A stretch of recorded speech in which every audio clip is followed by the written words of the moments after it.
It's all well and good closing these asylum hotels, but they've got to go somewhere else. And the latest madcap idea, Mr Speaker, we hear from the opposite benches, is to build council houses for illegal migrants crossing the Channel. Does the Minister think that will help smash the gangs? I'm afraid the honourable gentleman should spend less time reading newspapers and more time listening to what's said in this chamber. He will have heard from me, he will have heard from my right honourable friend, the Home Secretary, through our asylum policy statement, the most significant change to our asylum system in a generation, far in my lifetime, because it's not just about managing those who need support in the here and now, it is reducing numbers. People seeking sanctuary in this country is up significantly at a time when it is down significantly across the European Union. We are seen as the golden ticket. We're going to reduce hotel.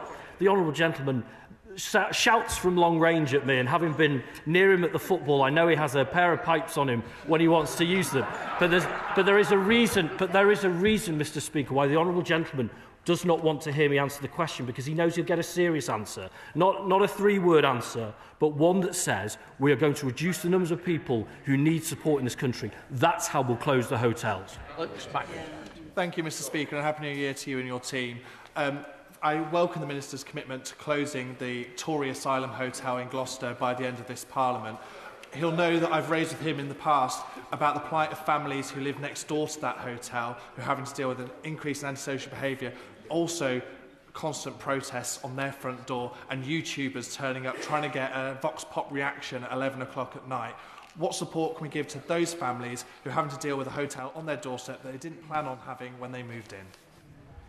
We are very mindful that whatever the nature of the supported accommodation, it should tread as lightly as possible on the community and on its neighbours. I would say to the honourable gentleman, we're standing up a capacity within the Home Office to make sure that local police are sharing information, and we're sharing information with local police around possible vulnerabilities, particularly in some of the cases he's talking about there. So if he's able to share that information to make sure that we've got that, and we're making sure local authorities, local police, alongside ourselves in national government, are supporting the community to the fullest degree possible. Chris Philp, Shadow Home Secretary. Thank you, Mr Speaker, and Happy New Year. The Minister keeps saying he intends to end the use of asylum hotels, but the most recent figures show that under this government there are now more illegal immigrants in asylum hotels than there were at the time of the election. The numbers are going up. 41,000 illegal immigrants crossed the Channel last year, a 40% increase on 2023. Does the Minister agree with the Prime Minister's admission in an astonishing letter to President Macron that this government has no deterrent to stop these crossings? Isn't the truth this? This government has no control of illegal immigration, and the only way to stop the crossings is to leave the ECHR and deport anyone arriving here illegally within a week. Well, again, Mr Speaker, the honourable gentleman, I remember he was sat right in that seat. I'm afraid the Leader of the Opposition had moved him down a seat for this. But he heard when my right honourable friend, the Home Secretary, talked about building the deterrent factor for this country. He was there because he was opposing the legislation when we passed the legislation on the Borders Act that passed only in the last few days of the last parliamentary year. That is part of our deterrent. He knows it because he opposed it.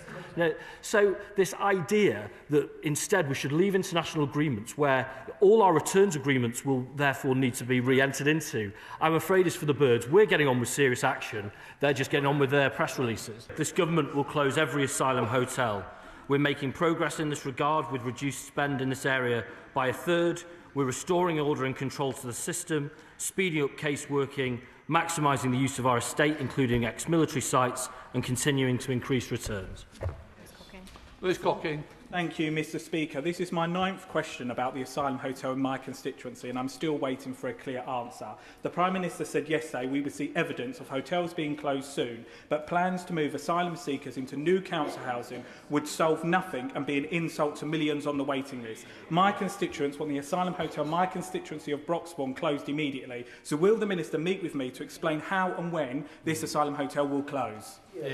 Minister. Well, the honourable gentleman knows, I'm sure he remembers with a degree of pain from the general election, the commitment that we made to close the hotels, of course, the vast majority of which opened by colleagues on opposition benches. We will close those hotels within this Parliament. I know colleagues will always want a specific date. It's right that we bring these things forward when we are ready and able to do so. On his point on a meeting, of course, I'm very happy to do so. Donald Cragg. Happy New Year to you. I wonder if the Minister can update the House on the Cameron Barracks in Inverness and plans to move some asylum seekers to that town. I'm grateful to my honourable friend for that question. As been said from this dispatch box by myself and the Home Secretary, we are looking at ex-military sites, of which he names one. We are doing all the feasibility assessments there and at Crowborough Training Camp, and when we've made that final decision, we'll announce that in the right way. But that approach has to be the right one, moving people away from often high street, very public accommodation, which has significant cohesion impact, but also local economic impact, and pivoting away to larger military sites, I think, is clearly a better option. Pete Wishaw. Those protesting at hotels are usually there because they've been served misinformation and far-right political rhetoric by those who have sinister political agendas. One way we found to tackle this is to give proper information, tell the stories of what drove people to these countries, about the real conditions in their homelands. Will the Minister consider doing a similar type of initiative to dampen down some of the misinformation and terrible political rhetoric we get at these asylum hotels? Well, I put absolutely no truck in those who seek to exploit the vulnerabilities of others for their own ends. I know my country, I know my city of Nottingham, that when the system is ordered and controlled, our communities step up to meet the moment to provide shelter for people who need it. But that simply cannot be done whilst that system is disordered, does lack that control, and has very public manifestations of failure, such as hotels being used for this purpose. All around. Mr. Speaker, the Cresta Court Hotel in my constituency has been used to house asylum seekers for just over a year. This is bad for the taxpayer, bad for my community, and bad for those themselves going through the system. And as I've said to the Minister now on many occasions, the Cresta, like all hotels housing asylum seekers, must be returned to normal use as soon as possible. So as we seek to build a fair, safe and just immigration and asylum system out of the wreckage left to us by the benches opposite, could he provide an update on the government's work to make this happen? I'm grateful for that question. The honourable gentleman knows I know his constituency well. I know of where he speaks very well.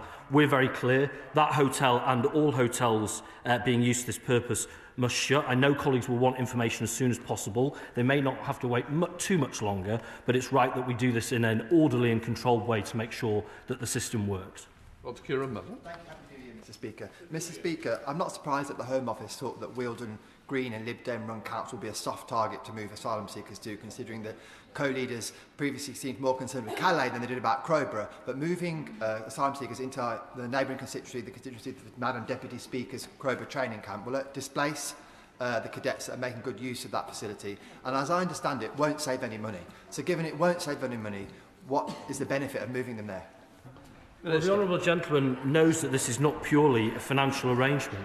The impact of hotels and communities in this country, we know, has a profound social and economic one. We believe that big military sites are a better place to house. I appreciate that that is, of course, a point of difference, but the honourable gentleman needs to know that when he advocates against our proposals on larger military sites, he's saying yes to the use of hotels across the community, and to say anything otherwise, I'm afraid, simply does not stand up. That is the choice. His view is very clear, as is ours.